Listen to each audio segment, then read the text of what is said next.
I mostly use it for boiler servicing, boiler repairs, small maintenance plumbing jobs, where you can just nip in, get the job done, don't worry about parking, and then get out again.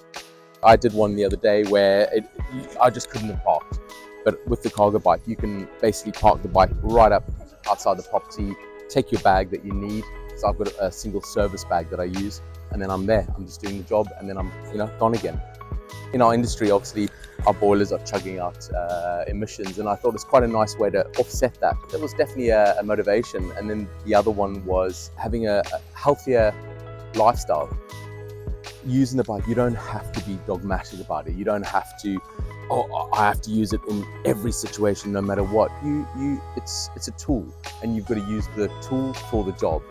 Some days you find it more challenging than others, but I think on a whole, it's been a real positive experience, and yeah, I've loved it.